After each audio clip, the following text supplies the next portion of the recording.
Teve outro sonho e contou aos seus irmãos. Tive um outro sonho, e desta vez o sol, a lua e 11 estrelas se curvavam diante de mim.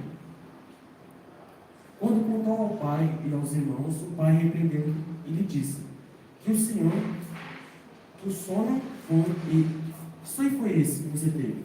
Será que eu, sua mãe e seus irmãos viremos a nos curvar até o chão diante de você? Aqui fala que o ego de José fez contar tudo aos seus irmãos, gerando um velho, após ser vendido escravo e preso injustamente. Após ele ficar muitos anos no Egito, ele aprendeu a controlar seu ego e esperar o amadurecer. Quando finalmente José se tornou governador do Egito, José usou sua posição de sabedoria e humildade, mostrando que um líder disciplinado pensa nos outros antes de si mesmo.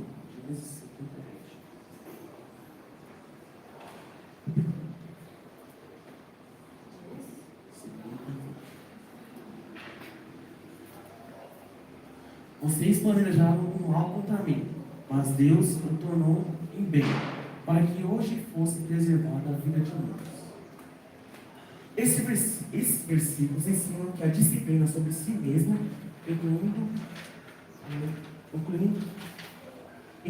o ego, é mais valiosa para grandes conquistas externas. Naquela época, muitos guerreiros eram respeitados pelas pessoas por sua força e domínio e conquistas.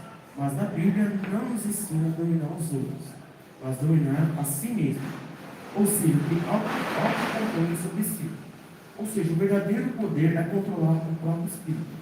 Que venhamos usar o nosso ego para disciplinar-se diariamente, independente dos lugares que frequentamos. Finalizando o primeiro pilar, vamos para o penúltimo pilar. O ego como espelho. Reconheça suas fraquezas e pense. O ego pode nos cegar para nossos erros, mas se usarmos com sabedoria, ele se torna um espelho para a nossa evolução. Use-o para enxergar onde você precisa melhorar. O ego como espelho significa que ele reflete tanto nossas forças quanto nossas conquistas. Quando olhamos para o ego com honestidade, podemos enxergar nossas limitações, orgulhos e inseguranças. Em vez de negar essas falhas, recomendamos usá-los como uma oportunidade de crescimento. Um exemplo bíblico é sobre Naamã. Naamã era o comandante do exército da Síria. Era poderoso, mas infelizmente sofria de uma doença chamada lepra. Uma serva israelita sugeriu que ele buscasse o profeta Eliseu.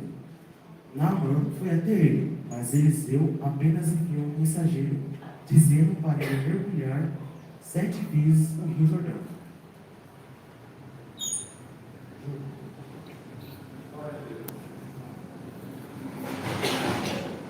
Orgulhoso, Naamã resistiu, achando que a ordem era simples demais.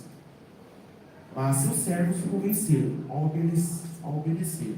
Ao obedecer, procurado completamente, reconhecendo o poder de Deus, e voltou a Eliseu e declarou sua fé.